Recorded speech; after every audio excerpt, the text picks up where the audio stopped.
ধন্যবাদ। প্রথমে নওশাদ বিশ্ববিদ্যালয় সম্পর্কে আপনারা জানেন এটা একটা ব্যতিক্রমধর্মী শিক্ষা প্রতিষ্ঠান বাংলাদেশে।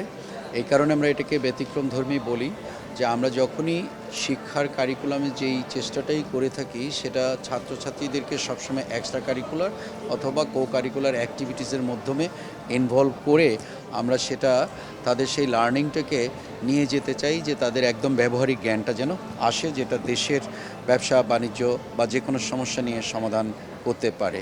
এবারের আমাদের ইয়েস ক্লাব, আমাদের বিশ্ববিদ্যালয় প্রায় 30-এর অধিক ক্লাব আছে। ইয়েস ক্লাবটা কিন্তু আমাদের একটা ফ্ল্যাগশিপ ক্লাব। এই ক্লাবটা অতীতেও যা করেছে তাদের অনেক কৃতিত্বের জায়গা আছে এবং অ্যাডমেকার এই প্রোগ্রামটা হচ্ছে তাদের একদম একটা ফ্ল্যাগশিপ প্রোগ্রাম। প্রতি বছরই তারা নিয়ে আসে একটা ইনোভেটিভ আইডিয়াস এবং যে আইডিয়াসের মধ্য দিয়ে তারা নানান বিশ্ববিদ্যালয়ের সকল ছাত্রছাত্রীদেরকে ওপেন কল করে যে এবারের প্রোগ্রামটাতে আমরা এই জিনিসটা নিয়ে ফোকাস করব। তো এই বছর আমি যতটুকু জেনেছি তারা স্ট্র্যাটেজিক প্ল্যান এবং এই কম্পিটিশনের জন্য যে কোনো কর্পোরেশনের কোনো এক ধরনের স্ট্র্যাটেজিক প্রবলেম থাকতে পারে সেটাকে কিভাবে সমাধান করা যায় তারা কল করেছে এবং বাংলাদেশের প্রায় 60টি বিশ্ববিদ্যালয়ের উপরে প্রায় 1000টা টিম এবার অংশগ্রহণ করেছে। প্রতিটা টিমের মধ্যে 2-3 করে সদস্য রয়েছে। এই কম্পিটিশনগুলো যখন আমরা স্টুডেন্টদেরকে ওপেন করি শুধু আমাদের বিশ্ববিদ্যালয়ের ছাত্রছাত্রীদের মেধা বিকাশের জন্য আমরা সুযোগ করে দেই না, বরং এই ধরনের একটা আয়োজনের মাধ্যমে আমরা দেখি যে অন্য বিশ্ববিদ্যালয়ের তরুণ ছাত্রছাত্রীদেরকে কীভাবে মেধা বিকাশ এবং এক ধরনের চ্যালেঞ্জের মধ্যে রাখা এবং যে কোনো একটা বিষয় নিয়ে ব্রেইনস্টর্ম করে সেটার একটা সমাধানে আসা অথবা সুন্দর পলিসি ড্রিভেন অথবা স্ট্র্যাটেজিক জায়গায় যে কাজটা করতে হয় সেটা শেখানোর একটা প্রচেষ্টা থাকে। আমি সবসময় মনে করি যে ছাত্রদের ক্লাসরুমের পুঁথিগত বিদ্যার বাইরে যে চেষ্টাটা সবসময় চলে একটা ইনোভেটিভ চিন্তা শক্তির মধ্যে তাদেরকে চিন্তা শক্তি বৃদ্ধি করার জন্য তাদেরকে ফেলে দেয় এবং তখন তারা কম্পিট করে, প্রতিযোগিতা করে একজন আরেকজনের সাথে এবং নানান ধরনের লেখা এবং প্রজেক্ট তারা সার্চ করে এবং সেখান থেকে তারা একটা নতুন ধরনের চিন্তা বা নতুন ধরনের সমাধান নিয়ে আসে। এটাই আমরা চাই যে বাংলাদেশের তরুণ প্রজন্মের ছাত্রছাত্রীরা শুধু যে কোনো একটা সমস্যা হলে একমাত্র একটা সমস্যার একটাই সমাধানের পথ সেটা না ভাবে তারা ভাববে যে একটা সমস্যার জন্য নানান ধরনের সমাধানের পথ আছে, যেটাকে আমি সবসময় বলি থাকি solution of a problem in a multiple different ways. It is very important for innovative and creative ideas. স্টুডেন্টদের এই ক্রিয়েটিভ আইডিয়াকে আরও বেশি ইন্টেলেকচুয়ালি, অ্যাকাডেমিক্যালি, অ্যানালাইটিক্যালি বাড়ানোর জন্য যেই প্রক্রিয়া সেটাই হচ্ছে তরুণদেরকে সেই সুযোগ করে দেওয়া। নর্থ বিশ্ববিদ্যালয় শুধু নিজের ছাত্রছাত্রীদের মধ্যে এটাকে সীমাবদ্ধ না রেখে তারা সবসময় মনে করে যে দেশের অন্যান্য প্রতিষ্ঠানের ছাত্রছাত্রীরাও যেন সমমানের একটা জায়গায় চিন্তা শক্তির জায়গায় আসতে পারে। এই ধরনের একটা কম্পিটিশন যখন আমরা নানান কর্পোরেশনস, ইন্ডাস্ট্রিজ, বিজনেসদেরকে নিয়ে করে থাকি তারাও তখন আগ্রহ দেখায় যে তাদের ইন্ডাস্ট্রিতে, বিজনেসে কী ধরনের সমস্যা আছে কেসগুলো কিন্তু তারাই তৈরি করে দেয় এক ধরনের সমস্যাগুলো। তখন আপনি দেখবেন যে আমাদের দেশের নিজস্ব সমস্যা নিয়ে আমরা কথা বলছি, নিজস্ব সমস্যা নিয়ে আমরা সমাধানের পথ খুঁজছি এবং সেটা এখনকার যুগে তরুণরা কিভাবে ভাবছে সেই ভাবনা নিয়েই কিন্তু আগামী দিনে তাদেরকে চলতে হবে এবং ইন্ডাস্ট্রি এবং বিজনেস জগতে এটা হচ্ছে একটা নব্য ধারণা এবং এটাই হওয়া উচিত। আমি মনে করি বর্তমান সময়ের প্রেক্ষাপটে সবচেয়ে উপযোগী সমাধান যে বাচ্চাদেরকে আমরা একটার পর একটা ইনোভেটিভ ক্রিয়েটিভ আইডিয়া বিকাশের জন্য একদম একটা ইন্টেন্স প্রবলেম দেব, সেই প্রবলেমটা তারা সমাধান করবে।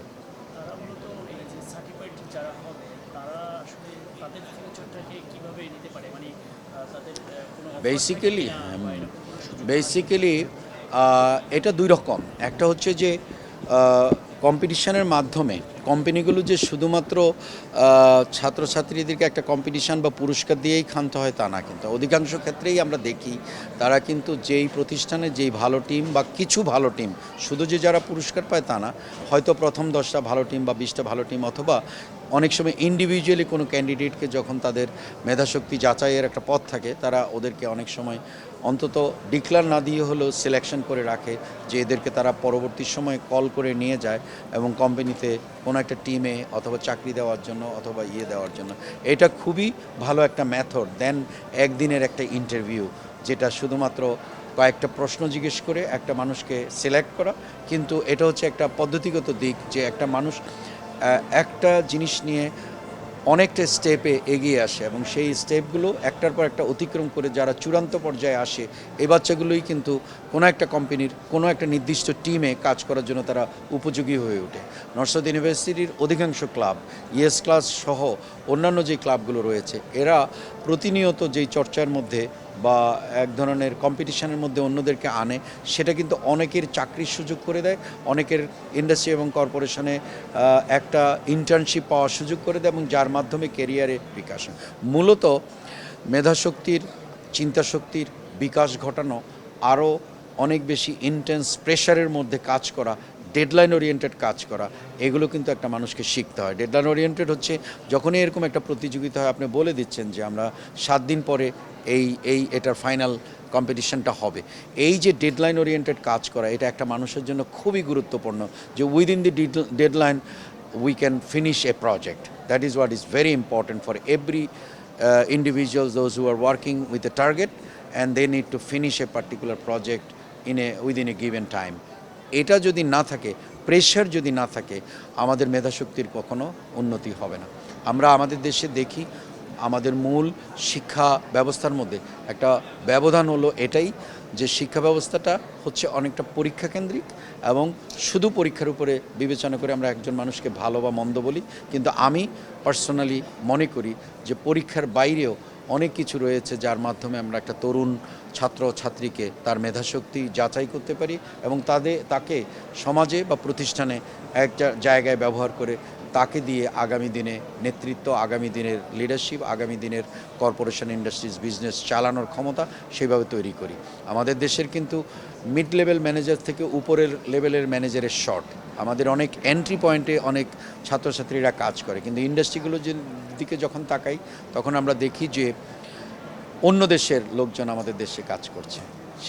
এটার কারণ হচ্ছে যে আসলে অনেকের এই ধরনের ইন্টেন্স একটা প্রসেসের মধ্যে যখন কর্পোরেশনে যায় বা ইন্ডাস্ট্রিতে যায়, তারা পুঁথিগত বিদ্যাটা তখন আর খুব একটা বেশি দেখে না, কিন্তু একটা সমস্যা দেখে, যে সমস্যাটাকে সে তার লব্ধ জ্ঞান দ্বারা সেটাকে সমাধান করতে সম্ভব হয়। তারাই সক্ষম, যারা টিম ওয়ার্ক করে, তারাই সক্ষম হয়, যারা আগে থেকে এই বিষয়ভিত্তিক জ্ঞানকে প্র্যাকটিক্যালি ব্যবহারিক জ্ঞানের মধ্যে এনে কাজ করতে পারে, তারাই কিন্তু সম্ভবপর হয় যে প্রতিষ্ঠানের পরিবর্তন করা, প্রতিষ্ঠানের উন্নতি করা এবং সামগ্রিকভাবে একটা প্রতিষ্ঠানের গ্রোথ হলে আমরা দেখি যে সেই সেক্টরটা এগিয়ে যায় এবং তাতে আমার দেশের অর্থনীতি এবং দেশটাকে এগিয়ে নিয়ে যাওয়ার জন্য আমরা সবসময় বলি যে এই মাধ্যমটাই হচ্ছে একদম সময় উপযোগী, যোগ উপযোগী, যেটা আমাদের সবাইকে সব শিক্ষা প্রতিষ্ঠানে করা উচিত বলে আমি মনে করি।